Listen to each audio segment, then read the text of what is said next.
Charles E. Clark purchased the original parcel of land that would become known as Forest Lawn Cemetery in 1848 in order to establish a cemetery for the city of Buffalo. Buffalo had used several locations as burial grounds. As the area settled, the habit of burying the dead where they died became impractical. It gave way to burials on family land and in churchyards.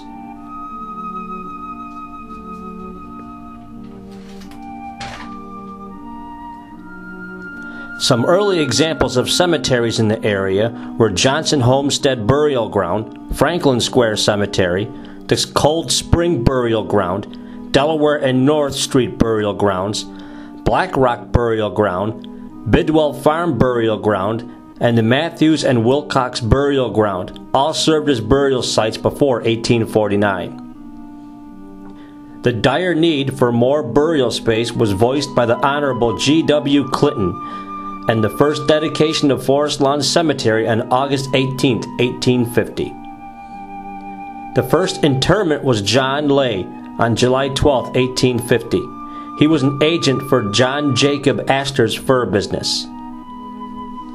The next year, the Franklin Square Cemetery Memorial was erected to mark the relocation of burials from an older burial ground, Franklin Square Cemetery. This task was the subject of a short story, A Curious Dream, by none other than Mark Twain, while he was an editor of the Buffalo Express in 1870. Twain writes of a dream in which he is sitting on his doorstep late one night, as he watches several skeletons walk down the street carrying the remains of rotted coffins and grave markers. In a conversation with one unhappy skeleton, it explained that the old graveyard in which the decent had been interred for 30 years had been dilapidated and shameful, prior to neglect by his posterity. The graves have caved in, the markers had either fallen or disappeared. The fence needs paint and repair, and no one is taking care of the place. The ghosts have had a meeting and are all leaving the old burial ground. The skeleton mentions a new cemetery where the corpses hold their social gatherings. The Franklin Square Cemetery Memorial is also dedicated to those who died in the War of 1812. The inscription also honors Seneca Indian chief, famous brother.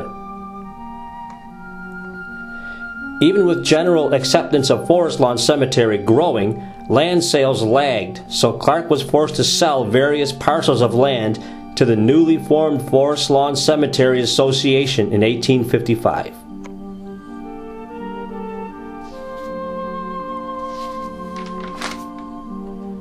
In 1864, the Buffalo City Cemetery was established as a non-profit incorporation trust controlled by lot holders to extend the cemetery's boundaries. In 1865, to accommodate growth, especially from foreign immigration, the Forest Lawn property was transferred to the Buffalo City Cemetery.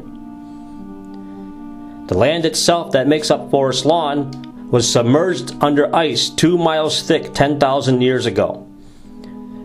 Then the climate warmed and the glaciers receded, leaving an undulated landscape, with several small spring-fed lakes and a creek that dropped 15 feet in a cascade over limestone ledges. The forest returned, teeming with maples, birds, oaks, and beeches. But now the new threat was fire, set by early Americans to make the land more passable. The early settlers used the land as farmland where they could. Ernest Granger bought the land and settled down by the hills, lakes, and creek and worked the tillable land, while today it would become part of Forest Lawn. Reverend James N. Granger and his brother Warren Granger were paid $150 per acre for about 80 acres. A real change in the look of Forest Lawn came in 1930 from horticulturist and landscape architect William H. Gratwick, grandson of the Buffalo timber and landscape magnate. He substantially broadened the true varieties in the cemetery, adding more flowing trees.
When it came to actually gathering evidence for Forest Lawn Cemetery, it didn't disappoint, and quite frankly I didn't think it would.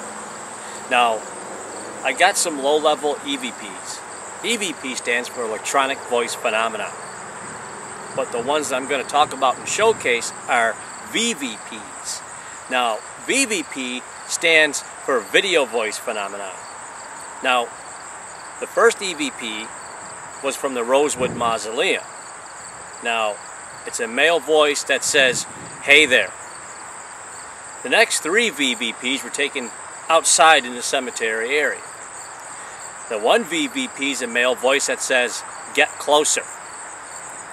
Now, another male voice seems to be critical of my camera skills and tries to get me to pause the camera by saying, "Pause." Now, by far the most intriguing VVP I captured at Forest Lawn Cemetery was what I can only describe as a spectral mountain lion, as it gives an unearthly growl. Take a listen.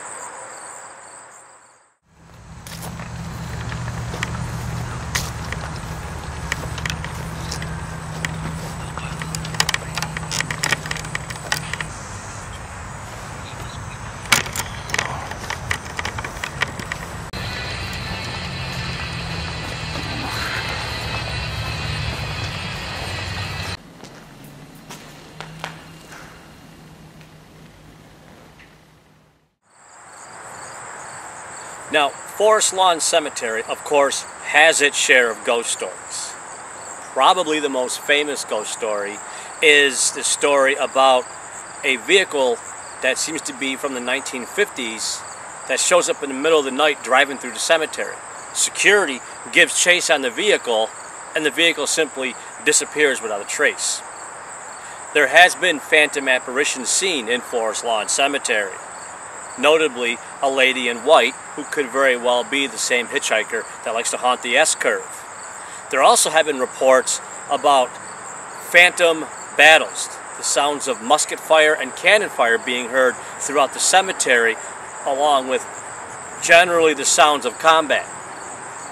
Also reported in Forest Lawn Cemetery has been reports of Native American drums. Of course, this makes a lot of sense, seeing that the land itself is very old.